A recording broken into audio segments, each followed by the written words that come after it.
Aloha, everyone.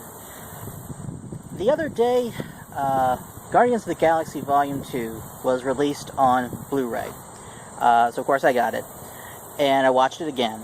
And I wanted to say something about a subplot that I hadn't really talked about before.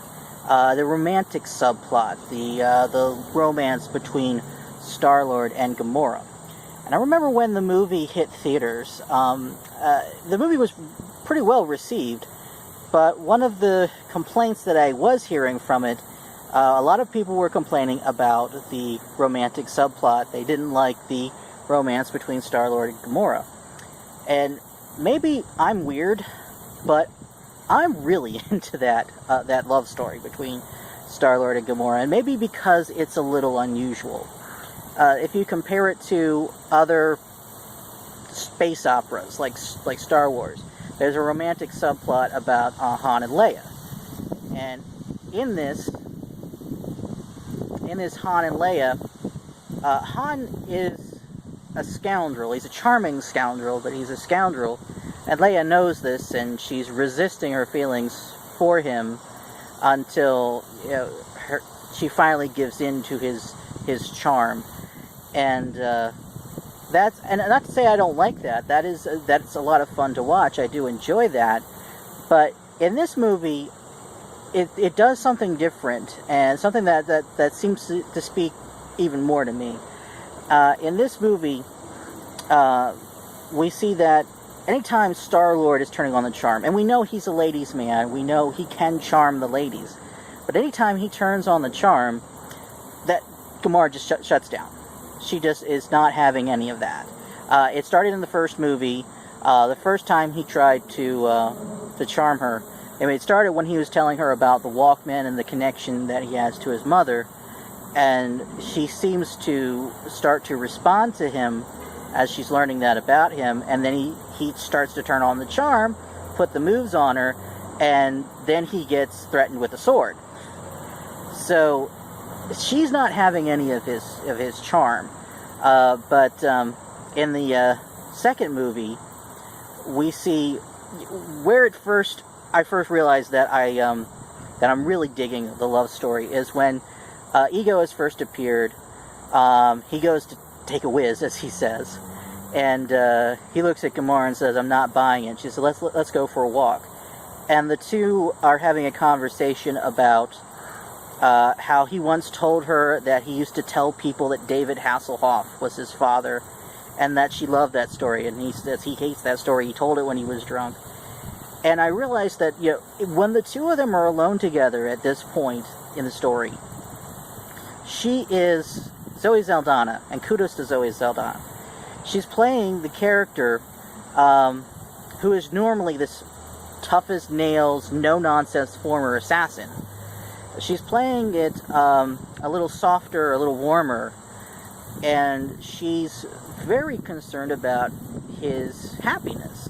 I mean, she knows that he is unhappy not having a real father in his life, and she's encouraging him to pursue, at least find out, what he can about Ego, find out if it's legit. And of course, she says if he turns out he's evil, we'll just kill him. So that's just Gamora. And I realized that they talk about later in the movie the unspoken thing. And I realized there is an unspoken thing there. Maybe it's supposed to be ambiguous as to whether, she returns his feelings, but it's not unambiguous to me. In that scene, I can clearly see that she has the same feelings for him. But yeah, I understand the character. The character was raised by Thanos to be a warrior and not to show emotion, not to show vulnerability. But we see that when he's showing vulnerability, she responds to that, and she shows vulnerability in return. She shows affection and warmth towards him when he's being vulnerable. And it just kind of subverts the usual romance tropes, I suppose you'd say.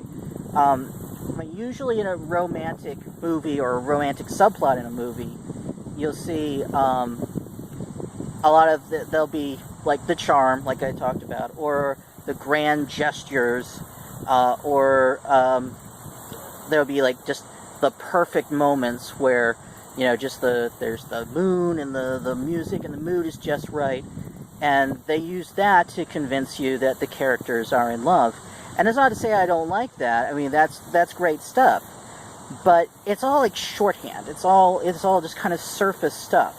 I feel like with this romantic subplot, they're getting deeper, and I'm really responding to that. They're getting to show me that these characters are connecting on a deeper level. You know, and then later when he convinces her to dance with him, and again, she does dance. Drax doesn't think she does, because she's not willing to let anyone else see that vulnerability. But she'll reveal it to Star-Lord. And when this is after, of course, Mantis has revealed, you know, in no uncertain terms, that he's in love with her because of her empathic abilities. And in that scene, you notice that Gamora will not let Mantis touch her. She won't let Mantis read her. And I think that's because that if she did, she revealed that his feelings are returned. That she feels the same way about him. But yeah, Zoe Saldana, again, is really great in that scene because when she says that, her reaction, again, she's around other people, so she's kind of in stoic mode, but her reaction is not, it's subtle, but there's like kind of just a little bit of a smile, like, you know, like she's not, this is not bad news to her. So when you get to the point where he's trying to tell her, you know, that there's this unspoken thing between us, and he wants her to admit to it, and she won't. Yeah, I mean, there's that. He's putting on the charm again. He's trying to charm it out of her, and that doesn't work. And then later on in the movie, when it's towards the end, and it's a sad, emotional moment. And she just looks at him, and he just says, "What?" And she says, "Just some unspoken thing." She admits to it when he's being vulnerable.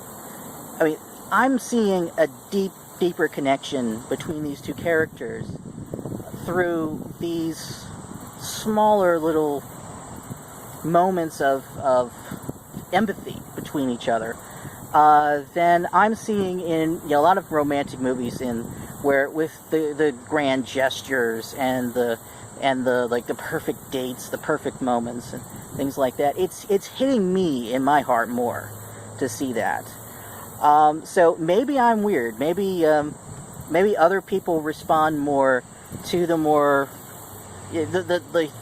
romance that we usually see. And yeah, to be fair, we probably usually see it because it probably sells. But I'm happy to see something that's giving us a love story where it's not throwing the superficial part of it at us, but it's letting the deeper part just build and the connections grow slowly. And I'm really happy to see those two together. And I want to see how it develops. I don't want to see them suddenly, you know, all smoochy and everything like that in the next time I see them. I want to see it gradually build and grow. Maybe that's just me, but it is my second favorite movie, and this is just another reason why it is. So what do you think? In your comments, what do you like to see in a romantic subplot? Like, comment, subscribe, and that's a wrap.